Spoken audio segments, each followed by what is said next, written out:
Hello, this is Arielle from Inconspicuous Bear, and I'll be narrating the heroic version of the 5-man dungeon Shadowmoon Burial Grounds in the Warlords of Draenor from a Guardian point of view. Like many of the other dungeons in this expansion, a good run of Shadowmoon Burial Grounds will take you in the area of about 25 minutes, depending on your group.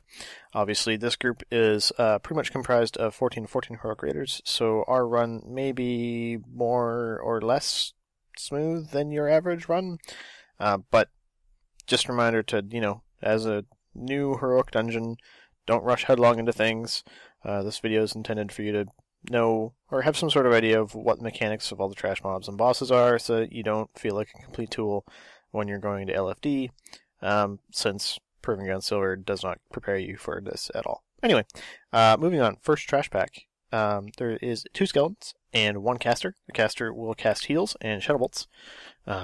You should definitely want to interrupt the heals, because him healing, it's not dangerous, it's just really annoying because he heals himself and the skeletons. Skeletons don't really hurt, but him getting healed is really annoying and makes it take longer than it really should. Alright, this trash is dead. The next trash mob happens to be, it's probably one of the more dangerous ones in here, however it's also one of the most simple/easy ones to control. It's like this Voidwalker dude. This Voidwalker dude has this thing he casts, which is essentially, I think it's like Void Pulse or something. It's a giant AoE damage. And you just need to make sure you're interrupting it, so you can and he can be stunned, interrupted, knocked back, silenced. There's a gazillion ways to make sure he doesn't cast it. One of them isn't that big of a deal, but 2 of them is a really big problem. And if he ends up chain casting, that's going to make your healer really upset. This trash pack has 1 caster, 3 skeletons, and a Voidwalker. The Voidwalker doesn't get summoned initially, so we just have the 3 skeletons here. However, the caster got up because someone decided to dot him, and as you can see, the caster uses this giant purple sphere of bad. If it hits you, nothing really hurts. It's just a projectile, so you can totally walk out of the way of it. And I don't think he'll ever actually cast it at a tank. He only casts it at people at range. So you can easily dodge it if you need to. Alright. And this trash pack's going to die. I think we're going to spawn the Voidwalker pretty soon here. Something else to note, as there are all these little purple runes in the ground. If you stand on one, you take damage. So try to avoid walking through them if you can. Alright. There was no I don't know how we've managed to avoid activating the Voidwalker. This is just a giant AoE pack of spiders. They're incredibly harmless. Just kill them. There's no... I don't have no what else to say about that. These are spiders. They're harmless. Just kill them. Yeah, that's pretty much it. Okay, and then you jump down this hole. You could run all the way around if you really wanted to. I don't remember if we're going to have the pet fun in this video. I guess we'll find out in a second, but more spiders. Spiders get AoE'd. Dead spiders. Yay! Alright. And now we're going to have this trash up here. Which is, I think, 2 casters and 3 skeletons? 1 caster, 3 skeletons. So same deal as before. Kill the skeletons, leave the caster alone, because he'll start making your life miserable if he gets up.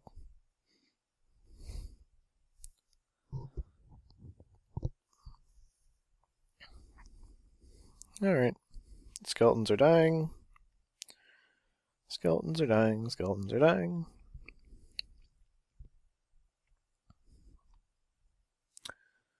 And then move on to the caster. You should note that if you have a pet class with you, and you don't dismiss your pet before you jump down the hole, the pet will run all the way around the ledge and pull the trash pack that you skip by jumping down the hole. So, yeah. Try to avoid doing that. A really good plan. Here you can see we let him get a heal off because we're bad, but it just makes it takes longer to die. Alrighty, awesome.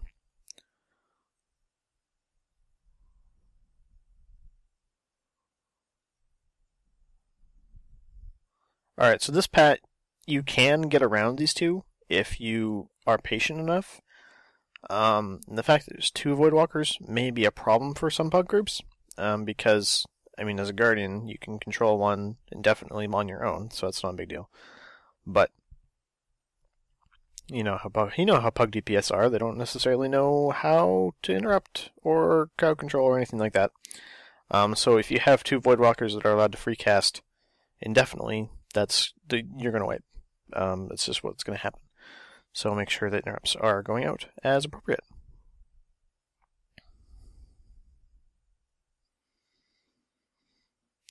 Which brings us to the first boss. So you see those same purple runes all over the edge of the circle here. They do damage when you run in, and they also respawn when the encounter starts, so you can't clear a path for your team to run through. People are just going to take damage. Alright, so the primary tank mechanic for this boss is she has a buff, or she gains a buff that will cause her to on a melee attack 3 additional times, but the additional attacks do shadow damage. So basically, whenever you see that she has the buff up, make sure that you are using Savage Defense so that if she does attack, or so that when she attacks at the additional times, that you don't get murdered. The second thing you have to worry about as a tank is positioning, because the little daggers, or they're not exactly the crystal dagger things, have a pulsing AoE that deals less damage the further you are away from it. So make sure that you're not standing next to daggers. The radius is not that large, so you don't have to be super far away. But obviously melee will be upset if the butt of the tank, or the butt of the boss, is on top of a dagger. And then next mechanic is the Eclipse, which you just saw. When that happens, you need to stand on a the white part of one of those little moon images to gain a buff that reduces the AoE damage you take, and then you can go back on the boss. And then the last mechanic is the boss summons adds, which she tries to sacrifice to heal herself and gain damage buff. You need to kill the adds, or she will gain a damage buff and become a significantly larger problem.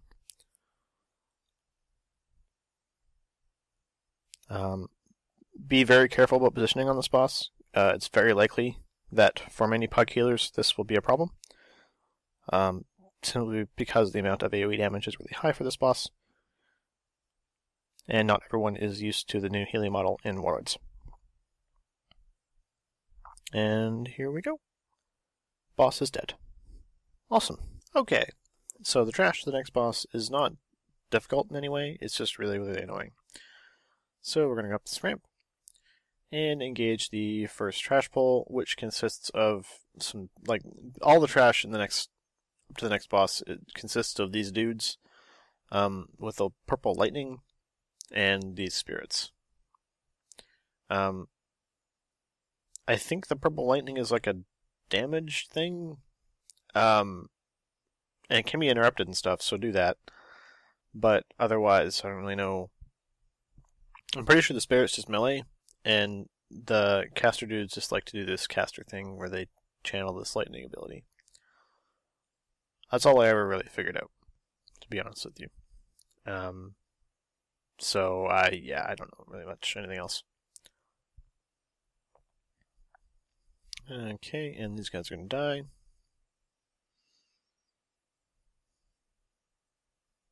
Almost. There we go, both dead.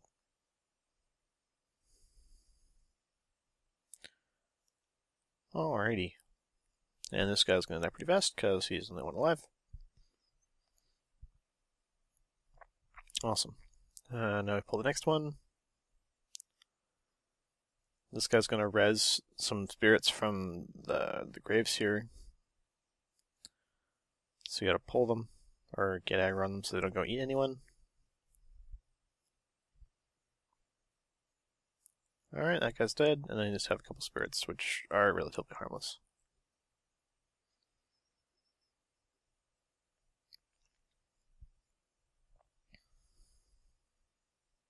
Yay, harmless spirits. Alright, they're dead. Moving on to... Okay, this guy's going to res a couple more guys from these two graves.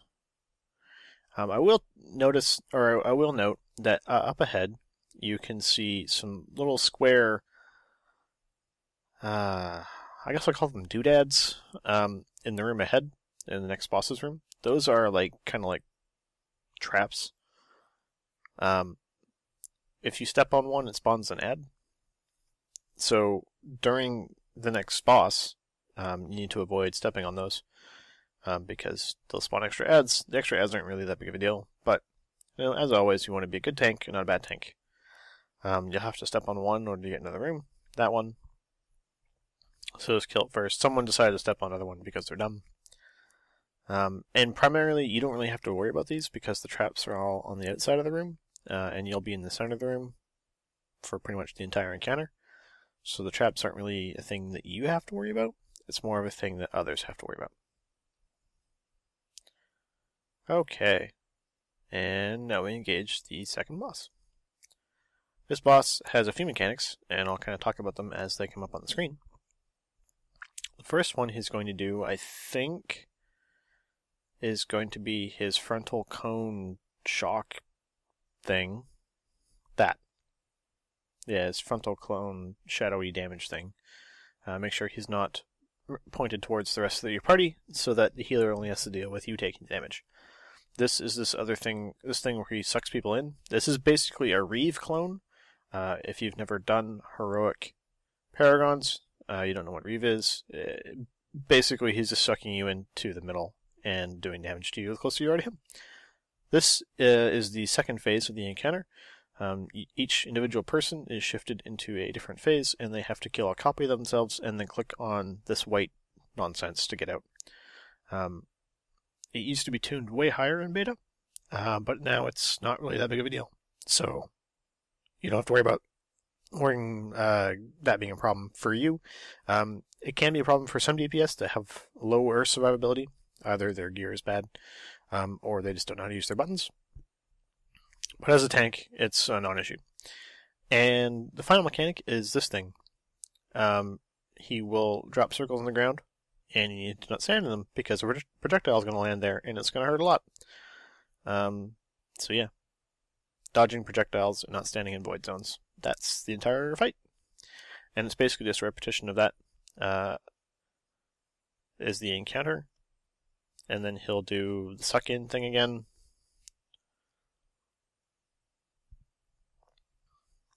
And boss is dead. Awesome. The Trash Wars, the next boss, starts out with kind of more of the same spirit things, and then gets significantly nastier. So we'll start off with a bunch of spirits and one of these casters. This one's a new one. He chain casts Shadow Bolt at you.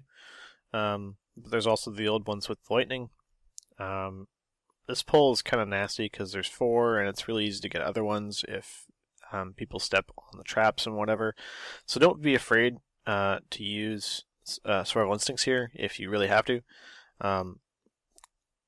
There are other trash pulls up ahead where having it up would be a good thing, but you could also mitigate this problem by having your group also effectively CC stuff. So you can go more than one way with that. I think I probably used the Charge of SI here because I was like super scared. But the trash is almost dead, at least this pull, so not a big deal. Okay, they're dead. And we've got this one more dude to kill before we head on down to the next platform. Or start heading towards the next boss's platform anyway. Alright, so the next trash pull is really annoying.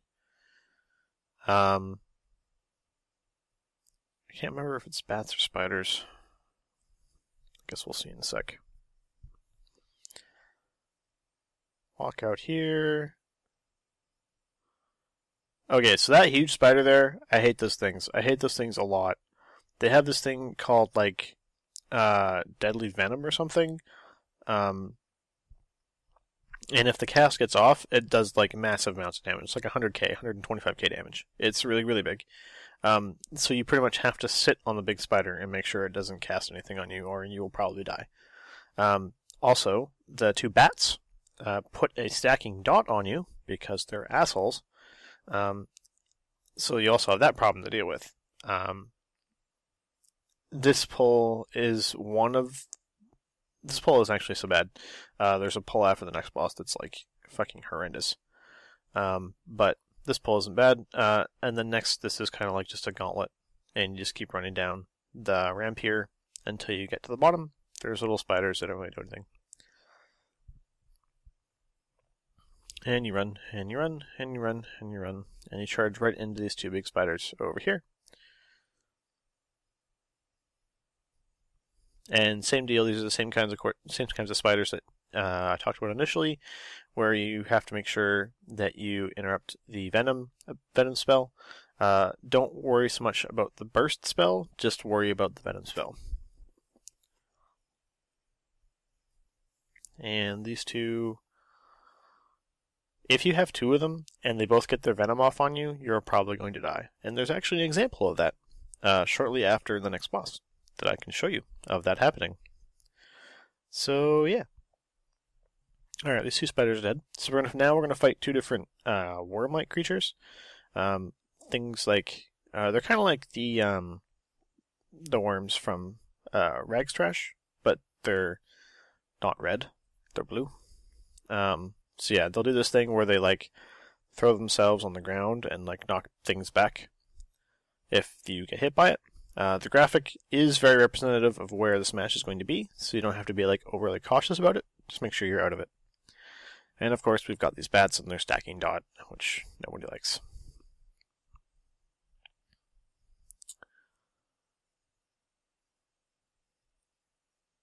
There we go. Alright, so the worm doesn't actually die.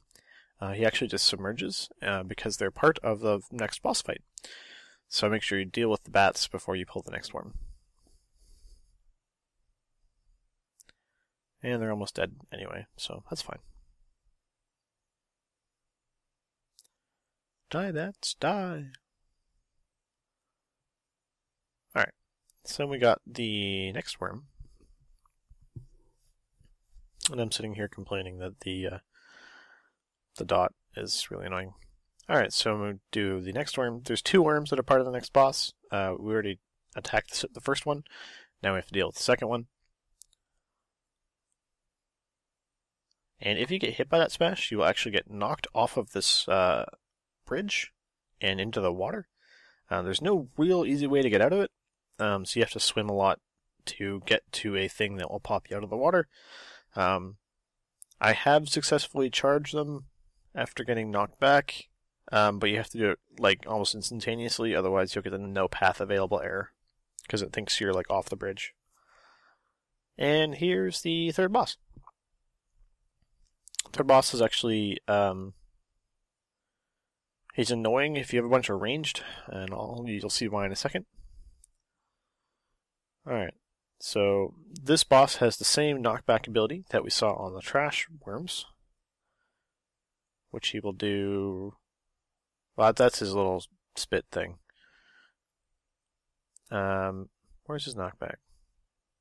There's the knockback. Same thing, it's just larger.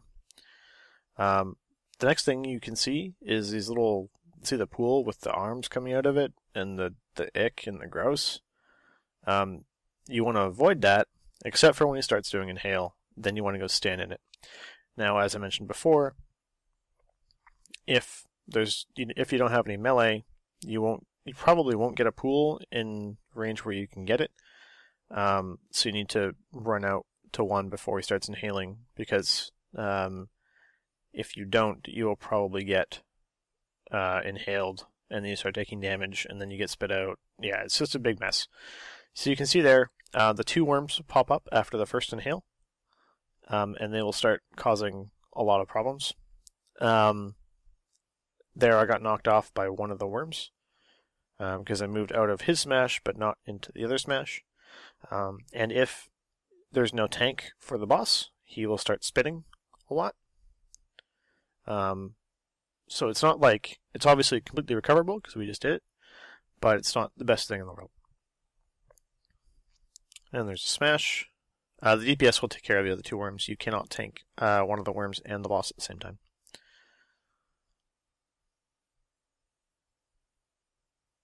And that's the entire fight.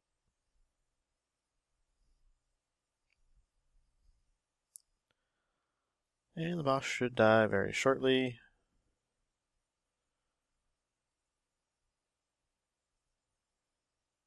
Here, I think. He's doing an inhale, run away. And he dies. Awesome. There's pretty much no trash between the third and fourth bosses of this instance.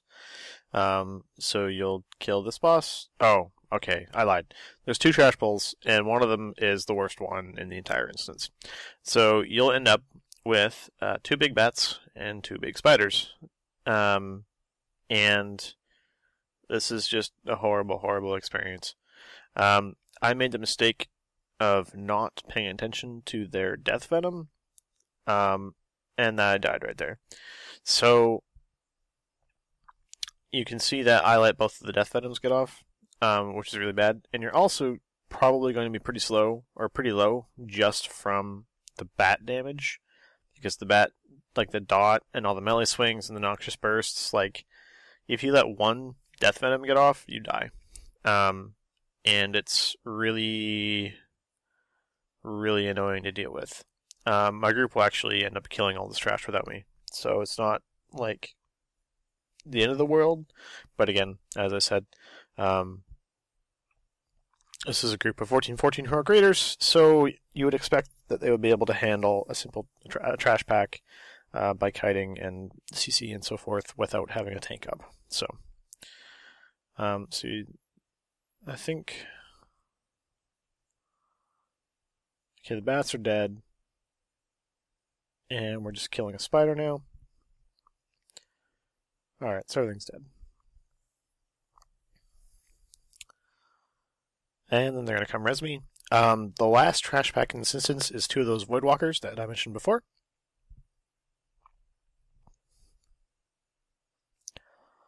Which are pretty easy to deal with, so not really anywhere there. Just eating to get my food buff back. And then we'll be on our way.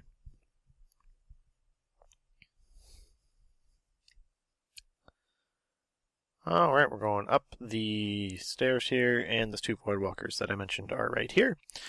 And after the 2 Voidwalkers, there is a door that you walk through to get to the last boss. So let's pull the Voidwalkers.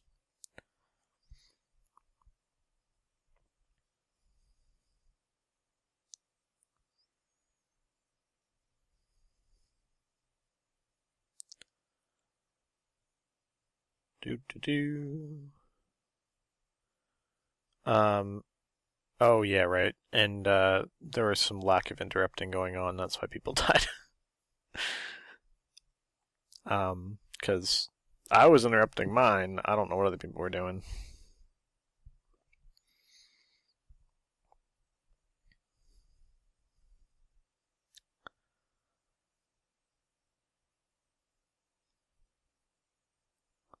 And Voidwalker almost dead. There's a short cinematic that occurs after you walk through this door. I'm not going to show it for the purposes of this video, so we're just going to jump right into the last boss. So the last boss, the first thing you need to worry about is that. It's basically, I mean, I don't know what it's called. I don't remember what it's called, but it's basically Annihilate. You don't want to stand in it, and you just need to walk away from it. Second thing that you can see there is the big purple pillar thing. I think that's called Omen. It does damage, don't walk into it. One of the last things you need to worry about, or actually I think the last thing you need to worry about, is this the walking line of corpses, which is pretty much the exact same mechanic as you saw on the Sylvanas encounter in the Wrath of the Lich King dungeon. It's because of the existence of the Annihilate, it's almost impossible for you to be able to DPS that wall. while not simultaneously killing anyone. So I actually ended up not paying attention to the wall at all, actually. I completely ignored it and let the DPS deal with it. On Heroic, that's a perfectly valid thing to do. Because your DPS should have plenty of time to punch a hole in the wall if they're all focusing on the same target before it becomes a problem. One slight tip for movement through the wall. Wait until one of the annihilates goes off, or wait until he starts casting one before you go through the hole. That way, or be sure that one is not going to go off while you're moving through it, because that way, none of your other party members will get murdered. See? Just like that. And bro. And I think he'll die right here, if memory serves. Yeah, he's going to die right here. Thus concludes the Heroic Dungeon Guide for Shadowmoon Burial Grounds. GG, and good luck in Warlords of Draenor.